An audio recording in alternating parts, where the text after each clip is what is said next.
Welcome to my channel cooking fun মাস্তিতে আপনাদের সবাইকে স্বাগত জানাই। বন্ধুরা, আবারও আমি একটা পটল রয়েছে কি করব ভাবছি। পটল দিয়ে একটা রেসিপি বানাতে চলেছি সর্ষে পোস্ত দিয়ে।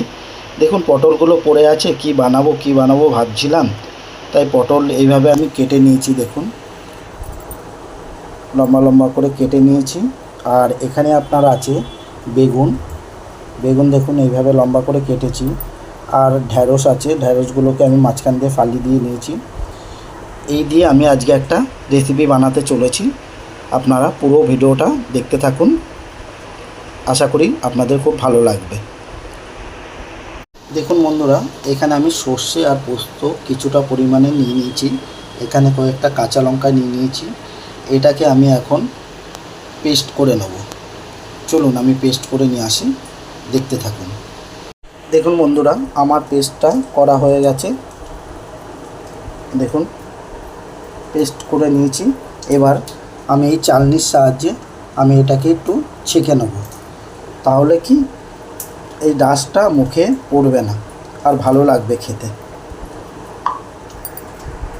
দেখুন বন্ধুরা, কি সুন্দর পেস্টটা করে নিয়েছি, পুরো মিহি হয়ে গেছে।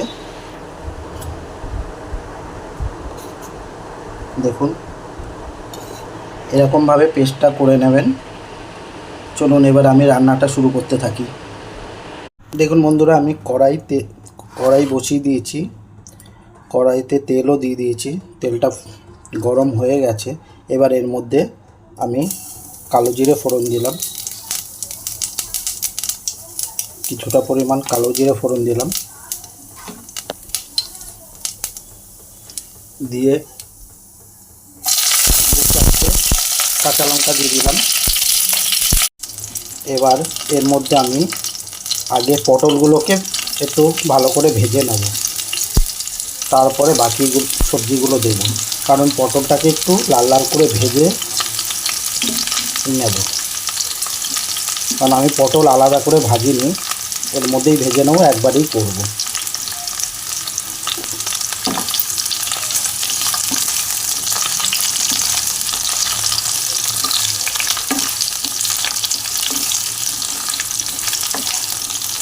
চলুন ভালো করে আমি পটলটা ভেজে নিই। পটলের মধ্যে সামান্য পরিমাণে নুন দিলাম আর একটু হলুদ দিলাম।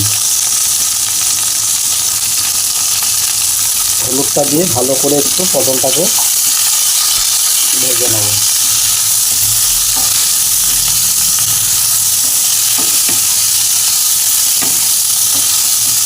পটলটা ভাজা হয়ে গেলে বাকি সবজিগুলোকে আমি দিয়ে দেবো। আমি একটু পটলটা ভালো করে ভেজে নিই। বন্ধুরা, এই রেসিপিটা চটজলদি হয়ে যায়, খুব একটা দেরি হয় না।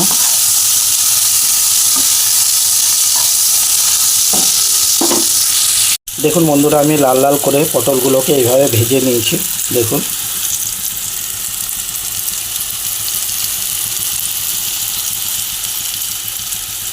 দেখেছেন। এবার বাকি এই সবজিগুলোকে আমি এর মধ্যে দিয়ে দিলাম।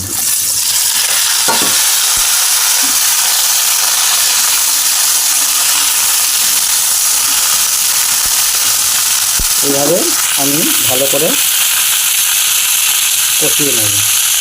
দেখুন বন্ধুরা, আমি সব সময় ভালো করে এইভাবে কষিয়ে নিয়েছি। দেখুন আর একটু কষাতে হবে, তারপরে আমি ওই সর্ষে পোস্তটা আমি ঢেলে দেবো এর মধ্যে। দেখুন বন্ধুরা, আমার কষানো হয়ে গেছে সব সবজি একসাথে। এবার আমি এই পেস্টটাকে আমি ঢেলে দিচ্ছি।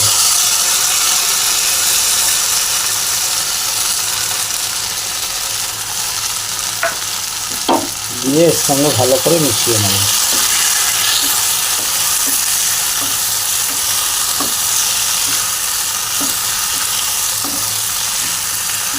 সব সময় একসাথে ভালো করে মিশিয়ে নেব।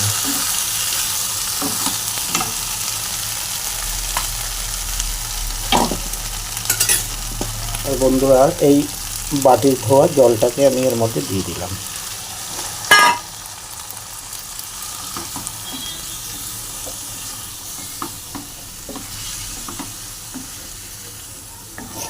ভালো করে মিশিয়ে নেব। দেখুন বন্ধুরা, আমার এটা কষানো হয়ে গেছে। এবার এর মধ্যে আমি জল ঢেলে দেবো। দেখুন পরিমাণ মতন আমি জল ঢেলে দিচ্ছি।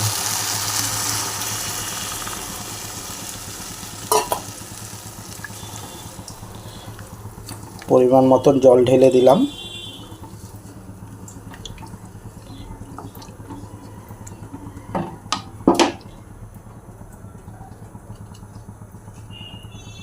আর সামান্য নুন দিলাম, কারণ আগেও আমি নুন দিয়েছি, তার জন্য কম নুন দিলাম। পরে চেক করে নিয়ে যদি নুন লাগে তখন একটুখানি দেব।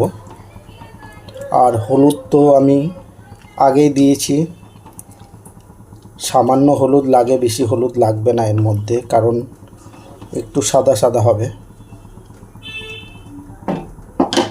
এবার আমি ঢেকে দেবো। দেখুন বন্ধুরা কি সুন্দর ফুটছে। এবার এর মধ্যে একটু ব্যালেন্সের জন্য চিনি দিয়ে দেবো।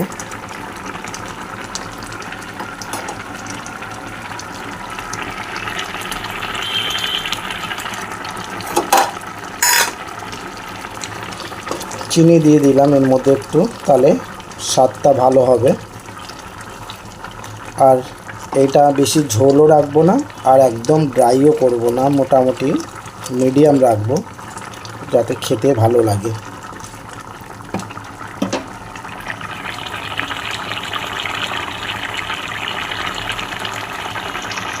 দেখুন বন্ধুরা, আমার রেসিপিটা অলমোস্ট কমপ্লিট হয়ে গেছে। এবার লাস্টে একটা জিনিস বাকি আছে। এই যে কেটে রাখা ধনেপাতা আমি কুচি কুচি করে নিয়েছি, এটাকে আমি এর মধ্যে দিয়ে দেবো। দিয়ে দিলে আর একটু টেস্ট ভালো হবে।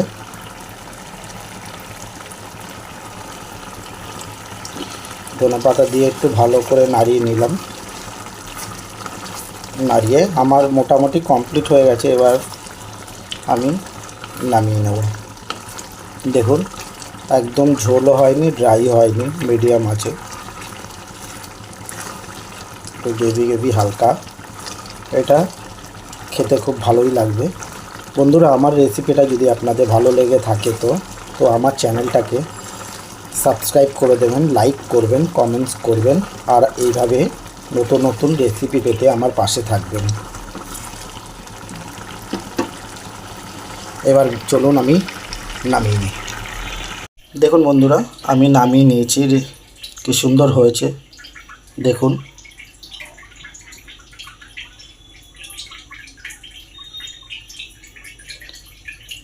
আমার রেসিপিটা অলমোস্ট কমপ্লিট হয়ে গেছে দেখুন।